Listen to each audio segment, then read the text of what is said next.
قل من كان عدوا لجبريل فإنه نزله على قلبك بإذن الله مصدقا لما بين يديه وهدى وبشرى للمؤمنين. Baik, pada lafal bacaan qul man kana, pada lafal lam qul, sempurnakan pada lafal lam yaitu sifat bainiyahnya, yaitu di antara tidak terlalu mengalirkan suaranya, ini tidak terlalu menahan. Qul man ka.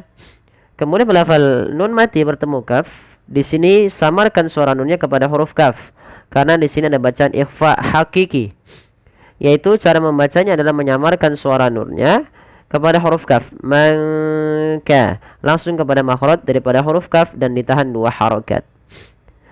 Kemudian pada lafal kana ada mad tabi'i fathah bertemu alif.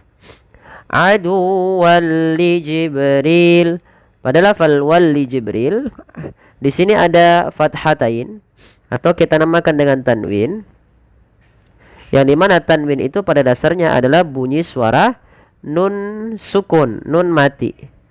Maka aduwan sama dengan aduwan dengan nun mati.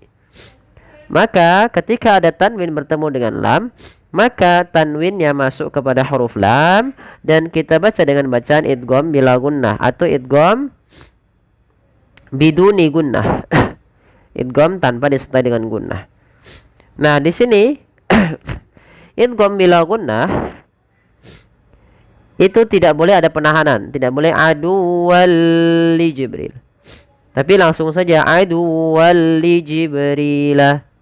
Dan idgham bila gunnah juga itu kita bisa katakan idgham kamil, idgham yang masuk secara keseluruhan, tidak menyisihkan daripada nunnya. Berbeda dengan idgham bila gunnah ketika bertemu waw dan atau bertemu dengan ya, masih ada dia idgham naqis namanya. Kemudian pada lafal li Jibrilah, pada lafal ba sukun ini dibaca dengan bacaan yang kita namakan dengan qalqalah. Apa itu qalqalah? Qalqalah adalah membaca suara huruf yang dipantulkan. Li Jibrila, Jibrila, bukan li Jibrila. Kalau kita putus maka dia menjadi yang tidak memantul, maka salah. Kesalahan yang terjadi dalam membaca bacaan qalqalah yaitu teman-teman tidak memantulkan huruf qalqalah itu. Contoh li Jibrila atau menambahkan huruf hamzah li Jibrila, itu juga salah. Hati-hati dalam membaca qalqalah. Kemudian pada lafal rila ini ada mad tabi'i kasrah bertemu ya sukun. Kemudian fa innahu ada bacaan gunnah pada lafal nun yang berharakat tasydid. Maka apabila ada nun berharakat tasydid kita baca dengan bacaan gunnah. Cara membacanya yaitu menahan suara nunnya. Fa innahu baru dilepas. Kemudian pada lafal hu dan nazzalahu, kedua-duanya kita baca dengan bacaan mad silah qasirah, yaitu dengan memanjangkan huruf h-nya ditandai dengan waw kecil yang ada setelah pada huruf h ini menandakan panjang untuk mad silahnya. Mad silah itu adalah terjadi ketika adanya ha dhamir bertemu dengan huruf mad. Nah, di sini ada huruf mad, yaitu berupa waw kecil. Panjangnya berapa harokat untuk mad silah? Di sini mad silahnya kita namakan mad silah qasirah yang pendek, yaitu cukup 2 harokat. Nazzalahu ala qalbik. Ala mad tabi'i fathah bertemu alif pada lafal alanya. Kemudian biiznillahi musaddiqan lima baina yadayhi. Pada lafal biiznillah jangan dibaca dengan memantulkan huruf zal. Kesalahan yang sering terjadi di dalam membaca huruf zal adalah memantulkan huruf zal tersebut. Ini yang salah. Contoh biiznillah, biiznillah itu memantul zalnya. Nah, harusnya tidak boleh ya dipantulkan. Bagaimana cara membacanya? Biiznillah, biiznillah. Nah, seperti itu. biiznillahi musaddiqa. Dan lafal Allah di sini dibaca dengan lam tarqiq.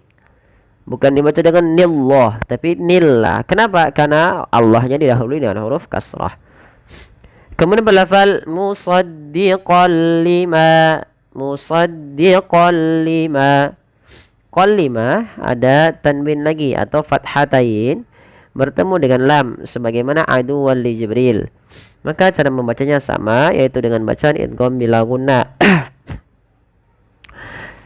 Dengan memasukkan tanwinnya kepada huruf lam. Idgham itu pada dasarnya adalah memasukkan tanwin atau suara nun sukun kepada huruf setelahnya, dan di sini kita masukkan kepada huruf lam. Musaddiqan lima. Awalnya dibaca musaddiqan lima karena bertemu lam, masuk tanwinnya kepada lam, nunnya hilang. Musaddiqan lima tanpa ditahan. Kemudian lafal lima mad tabi'i fathah bertemu alif. Baina yadayhi. Lafal baina dan daihi ini kedua-duanya dibaca dengan bacaan lin. Yaitu dengan melembutkan bunyi suara ya-nya dilembutkan. Baina yadaihi. Kemudian pada lafal wa hudan wa busyra. Pada lafal wa hudan wa, di sini masukkanlah bunyi tanwin pada lafal dan, awalnya dan. Karena ia bertemu waw, kita masukkan tanwinnya kepada huruf waw. Wa hudan wa. Itu langkah yang pertama. Nah, hukum tajwidnya pada lafal bacaan ini dinamakan dengan idgham bi gunnah atau idgham ma'al gunnah. Idgham yang disertai dengan gunnah. Nah, di sini idgham bi gunnah juga bisa kita namakan dengan idgham naqis. Ya, idgham bi gunnah yang dia naqis, tidak sempurna diidghamkannya, masih menyesuaikan sedikit bunyi suara nun. Maka wa hudan wa rahma wa hudan wa busyra. Nah, sambil masuk dan ditahan. Kemudian lafal wa busyra, shin itu memiliki salah satu sifat namanya tafasyi. Apa itu tafasyi? Yaitu intisyarus saut, menyebarnya suara di dalam mulut. Ash tidak dibaca wa busra.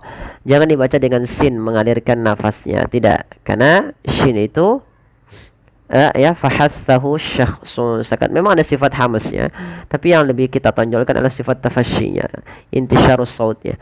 Wa busyra ya. Kemudian pada lafro dibaca dengan tebal ro-nya, dan ini bukan wa busyroya ya, tidak dibaca wa busyroya, tapi wa busyra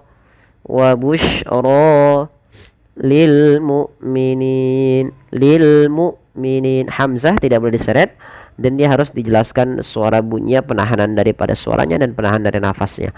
Wa busyra lil mu'minin. Kemudian pada lafal lin ada bacaan mat arid disukun, yang dimana ia terjadi disebabkan karena sukun arid ketika kita mewakafkan suara nun di sini.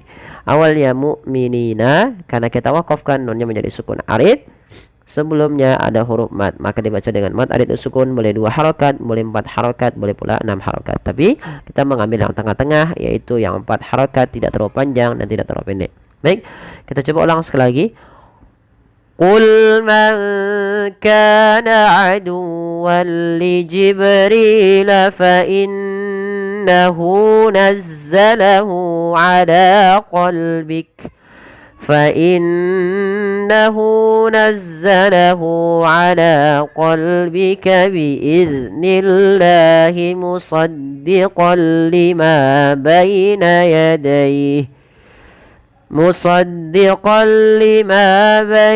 يديه وهدى وبشرى للمؤمنين. Shadaqallahul azim. Semoga bermanfaat. Mohon bantuannya untuk like, share, dan subscribe. Terima kasih.